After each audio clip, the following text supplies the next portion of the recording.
Hey everyone, and welcome to another episode of the Main Street Moments Disney news vlog or video or whatever you want to call it. And we're going to give you the latest news and updates from some of the most popular Disney blogs online, including allears.net, Chip and Company, and more. We look at a few blogs and give you the latest news updates when it comes to Disney and sometimes Universal. Here's our Facebook group. Please join it if you'd like to. Main Street Moments, a Disney Facebook group. Just search Main Street Moments and we will be happy to let you into the group if you are a lover of Disney like we are. So the first thing I want to talk about is the Boo Bash. And I watched a few videos of the Boo Bash online. A couple people did a live stream on the opening night. We watched Resort TV 1. We watched Lake One of Visitors. Those are two of my top favorite streamers. And then there were some other videos that came out. WDW4K is a great channel. I have that linked in the Facebook group. I'll show you guys. And he does videos where he just goes and strolls through, and there's no music, there's no over talking. It's just him filming things in very high def images. So this is the video here. I put it in the Facebook group, or you can go to YouTube and search WDW4K, and he really has some great images from that event. But this article here in allears.net talks about the differences between the After Hours Boo Bash and Mickey's Not So Scary Halloween Party. And I was curious about that because I haven't been to Mickey's Not So Scary in a long time, even though I do watch it on videos. And they're not doing that this year, and they're also not having the traditional Christmas party. They're having these after-hour events, and I wanted to see the difference. And from what I saw, the parade, they really didn't have the big Halloween parade like they usually do, which is my favorite. You know, where they have the guys from the Haunted Mansion, the Gravediggers, doing their little dance, and they have those big groups of dancers. They're not really having that. They have cavalcades, which is like a smaller version of kind of a parade with a few villain characters, which is still fun, but clearly not the same thing. It says here, the two Halloween theme events are fundamentally different. The Boo Bash is marked specifically as an after-hours event and not a holiday party like the Not So Scary Christmas party, like the Not So Scary or Mickey's Christmas. So if you're going to the Boo Bash and expecting it to be the same, you'll be disappointed. So know that if you're going, that it is not the same as the Halloween party, the Mickey's Not So Scary Halloween party. The intention here isn't to choose which one is better, but simply share the differences between the two so you know whether or not you should visit this year's event. We want to help you form realistic expectations what you spend your money on, which is a good thing to do. It says here, the After Hours event isn't the same as the holiday party. First of all, the ticket prices are higher, which is crazy because you're getting less entertainment for your money. So I don't understand that logic. The tickets start at $129, which I think is what we paid for October 22nd, but I bought them like a month ago, the day they went on sale. The closer you get to Halloween, the more they're going to cost, and the later you wait to buy them, probably the more they will cost. It says they start at $129 on the cheapest nights, and they go up to $199. Ugh, I would not pay $199. From what I saw on the live streams this week and the videos, is not worth $200 a person. I'm sorry. That to me is just highway robbery. Mickey's Not So Scary tickets started at $79 and went up to $135, which is still a lot, but that's a little more reasonable. I don't think that the Boo Bash, from what I've seen, it looks like fun. They still have like the two characters outside the Haunted Mansion talking. They have Maleficent the dragon going through. They have, the projections and all that. The park looks awesome. They have the free popcorn. They have the free candy, so that's cool. But you are not getting the big nighttime Halloween live action show. Okay, you're not getting that. And that's a huge part of the ticket, is getting that in that full parade. You're not getting either of those things. And I don't even think they're having character meet and greets, but I don't know if they do that anyway for Halloween. I don't think they do. So why is it more expensive? Well, good question. Well, after-hours events are made to be more exclusive, allowing guests to experience lower crowd levels and incredibly short wait times for the rides. And honestly, it worked.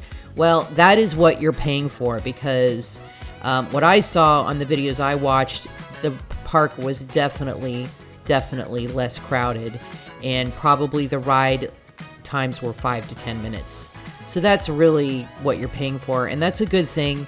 But I think for the price for what they're charging, I think they could offer you a little more, maybe like a free dessert, like a voucher for one free dessert at the bakery or something. Yeah, it's a lot of money. You know, we got 3 tickets for it, and it was close to $400, and that's not something I normally like to spend money on, but it's for Halloween. I haven't been in a long time, and we're going to be up there anyway for Halloween Horror Nights, so we decided to go that weekend. It says here, since it's an after-hours event, it's held after the normal park hours, whereas Magic Kingdom would close at 6 to host the Halloween party. It stayed open till 9, and Boo Bash began at 9:30 till 12:30. So the hours are a little bit later. You can get there at 7, but I've noticed that if you get there at 7, okay, the park is still super crowded, and everybody around 8 o'clock is gathering around the castle to watch the nighttime fireworks show that they still have, and that'll be there through the end of September. And if you get there about 8 or 8:30 or even 7 o'clock, you're going to have to deal with the massive crowds in the front of the park lining up to watch the show. And if you get there like between 8 and 9, that's really going to happen. And if you want to get into the park and you're going to the Boo Bash, you have to first deal with the hundreds or maybe thousands of people leaving the park for the day.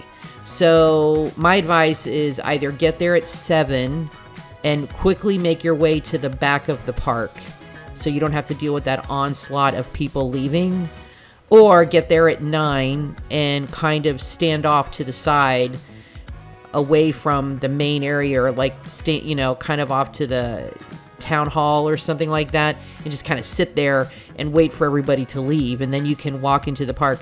If you get there like at 8:30, say, and you want to see the fireworks show, which I can understand, I would do that too.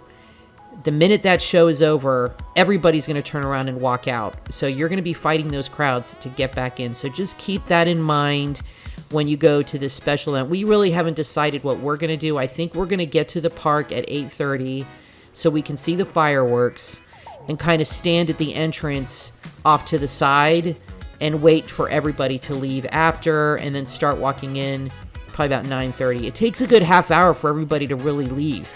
You know, it's not super quick. So it says here, guests were allowed into the park at 4 p.m. for Mickey's Not So Scary Halloween. So that's significantly early, with the party lasting from 7 to midnight. So the party lasted longer. You could get in earlier, but the tickets were cheaper. So that just makes no sense to me that the Boo Bash, I really don't think they can justify the cost other than less lines on rides. So, you know, I don't think that's right to charge more money for a less fun experience or a less involved experience. So it says here, the Boo Bash is offering free trick-or-treating, which is good because they have like full-size candy bars. Sometimes they have fun sizes too, but they do have some full-size things. At various locations around the park, you'll find an inflatable sign guiding you to where the candy is. We went one year when my daughter was little, like 6 or 7. We took her, and let me tell you, we walked away. We all had a bag. The bag was full. By the end of the night, they were double, triple filling our bags. We had candy that lasted about 3 months. We put it in the freezer. I couldn't believe how much candy they gave us. I mean, we really got a good haul. So that was pretty good. They also had free popcorn, and I think back then free sodas. I'm not sure if they do the free sodas. But anyway, that's a good perk. Okay, here we go. Also, the After Hours Boo Bash offers other free snacks. So here we go. At the various snack carts, you can pick up free popcorn, ice cream novelties like Mickey Premium Bars, and select beverages. Okay, so these are unlimited through the evening. So that is good. If you have a big family, especially, you can have free popcorn, free sodas, and Mickey bars. That is definitely an awesome perk right there. And like most hard-ticketed events, there were some special treats available for purchase as well. You can Try out drinks like the Prince John Sucker or the 5 Dozen Egg Slush, or go for the snacks like the Maleficent Churro and the Foolish Mortals Funnel Cake. So they do have specialty snacks and drinks. So it says here, typically Mickey's Not So Scary Halloween Party offers the Boo to You Parade along with a fireworks show each night. You'll also be able to catch performances like the Hocus Pocus Spectacular at the castle stage and dance parties around the park. That's at Mickey's Not So Scary. At the Boo Bash, entertainment options are a tad bit limited. I'd say more than a tad. The same cavalcades that came to Magic Kingdom during the day last year are back with appearances from Mickey and Friends, the Nightmare Before Christmas crew, and the Disney villains. The dragon version of Maleficent also makes an appearance twice each night, which is pretty cool. There's no Halloween fireworks, but guests who show up before the event may get to see the Happily Ever After fireworks show, which was what I was talking about before. And they have the Dapper Dans doing their spooky rendition of singing in Frontierland, which is pretty cool. They also have another thing Mickey's Not So Scary is known for is the unique character meet and greets. Oh, okay, they did have that only guests at the party can check out. We've seen rare characters like Moana, Jack Skellington, and the Seven Dwarfs. That's right, I remember them doing that now. At the Boo Bash, we got to see some of those Disney pals in the cavalcades, but others popped up randomly around the park. We noticed some friends in Frontierland on balconies, while others waved hello from Crystal Palace. It's important to note that traditional character meets haven't yet returned to Walt Disney World because of the health and safety precautions, so that is still not happening. So keep that in mind. The events are different. This is more expensive. You do not have a nighttime show like you did before at the castle. No character meet and greets, and the parade is pretty much gone. They have a cavalcade. That's the big difference. There are less people, though, in the park. So that's, to me, the only benefit. Is it worth $130 to $200 per person? Well, that's up to you to decide. So, I wouldn't spend $200. That's me. Okay, so this is a very popular little doohickey. It's a soap dispenser, and you could get them in the parks. Well, now they're selling it online. It says you can get your own without having to fight the crowds and have it shipped directly to your home. It's $14.99 online. In the park, it's $9.99. So I don't know why it's more money online. It should be the same price. Comes with a cute little bottle covered in a design of Mickey and Friends. The soap is grapefruit scented. Well, I think it should be orange scented because we're in Florida and it's oranges. So this is how the soap comes out. My question is, are these refillable? Because the soap turns into foam. I'm assuming you can refill them with any liquid soap. But maybe look online and see. $15. I would probably get this if my daughter was still a kid, like, a little kid. She's 22, so I don't think I'll be getting this. It's a bit expensive for me. I mean, I buy the hand soap at Target for $1 a piece. I could get 15 of those for this. But it is really cute. If you have little kids or even if you're an adult that just loves Mickey, that is a lot of fun. But $15 if you get one for each bathroom. But if they're refillable, it's not so bad. But I'm not sure if they are. Okay, so this is a more sneak peek at some of the 50th anniversary pre-celebration merchandise. Okay, the pre-celebration merch available at the Disney parks. It says here, the Walt Disney World 50th anniversary pre-celebration collection. Okay, so they have a collection for the celebration, and now they have a pre-celebration collection. Is now available at Walt Disney. Boy, they always find a way to get that merch going. Select items already launched on shopdisney.com earlier this morning, but the full collection can be found at Magic Kingdom and other Walt Disney World theme parks starting today. See, not everything is online. A lot of things you have to go to the parks, and I think that's a mistake. It encourages people to buy stuff and resell it on eBay for more money, and we're going to get to that in a minute. But I think everything that's maybe it's just too much to have online, too many things to turn over, because they do change the merchandise a lot. But these are really nice. I like those designs. And here we go. He's all in gold. They have this whole gold iridescent thing. Here's the cups. Again, I mean, I like this shirt. I like that a lot. That's probably my favorite out of the clothing that they have for this. I think that's really good. Really good. But I wish the celebration went all across and was much bigger lettering. But other than that, the merch is a little subtle to me. I don't know. That's nice. Just a little subtle. So leading into this is interesting. Disney World imposes strict, this is from Blog Mickey, strict purchasing limits for the 50th anniversary merch. Now, in the past, you could buy 10 of everything, and a lot of people didn't like that because they'd go to the parks, things would be sold out, and people would go buy 10 of something and turn around and sell it on eBay for a lot more money, like mouse ears or certain shirts or certain items that you could not get online. They would buy large groups. You could buy up to 10 before and resell them. So it says that as with any merchandise release, there was a flood of eBay resellers ready to obtain as many items as possible. To combat such purchasing techniques, Disney has implemented a strict limit of 2 items per guest. I think that's a good thing, and I think a lot of people will be happy about that. Because, I would see people in the parks, and they would have like 4 women, and they would each buy 10 of something. That's 40 things gone. 40 things gone in a matter of 10 minutes. And then people would go to the park and make their way to buy a certain thing, and they were completely sold out because these shoppers would get them. So it says here, we've seen limits of 10, which leads to low or no stock for an average guest. We'll have to look at the full pre-celebration. Okay. As always, okay, blah, blah, blah. So anyway, limit 2 per item per guest in the park with this new merch. I'm not sure if they're doing the same limitations with other merch, like the Halloween. They have the new Mickey ears and all that. But everything I've read, it's for this 50th anniversary stuff. But I'm not sure if they're doing that for all items across the board. Okay, so in allears.net, they have an update on the Princess and the Frog re-theme of Splash Mountain. And again, all these articles are posted in my Facebook group, Main Street Moments. You can go there, join the group, and read all of these articles for yourself. And it says here that they are, the ride, I think, is closed down now, and they're getting ready to start working on this. It says it's a lengthy process. The decisions that go into these things can take many months or years. It's going to take quite a bit of time. So I expect this to be closed for a couple years, I'm thinking.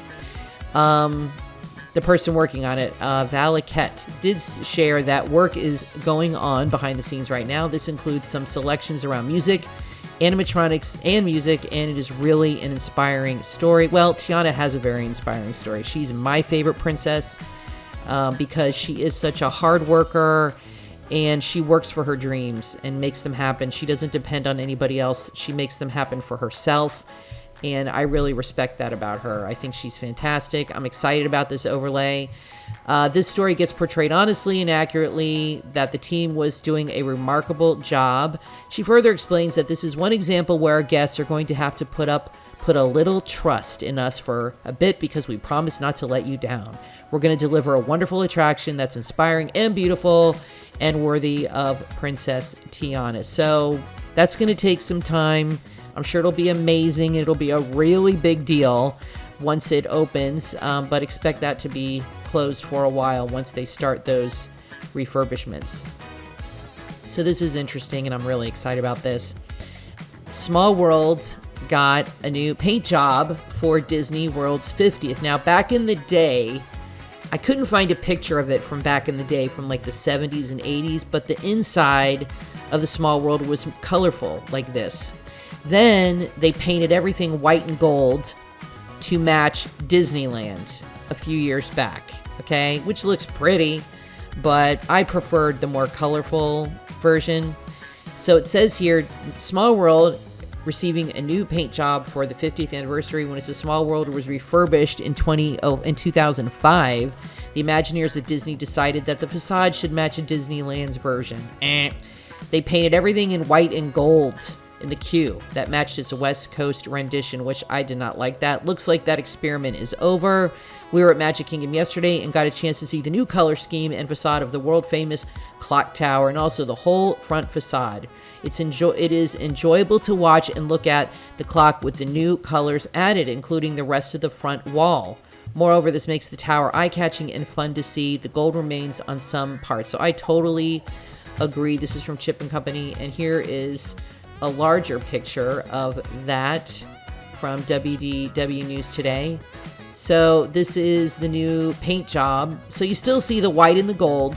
Now back in the day, I'm pretty sure this was all different colors like Mary Blair had designed. So I'm glad they're bringing back into this the colors like the original version, rendition by artist Mary Blair, which did an amazing job. I don't think she would have liked all white and gold. Her whole thing was mixing different colors in different ways that hadn't been done before and being outside of the box. And that's what made this ride so cool. Anyway, guys, so I'm excited to see this when I go in a couple weeks or next month. I love It's a Small World. I try to go on it every time. It was my grandmother's favorite ride, and I miss her. And whenever I go on it, I think really a lot of her and the time I had with her when I was a little kid going up to Disney World in the 70s. Anyway, guys, thanks so much for watching. Please like and subscribe. We're going to keep you up to date as much as possible. So hit the notification bell on all the latest Disney news. Thanks so much again, and we will see you in the parks.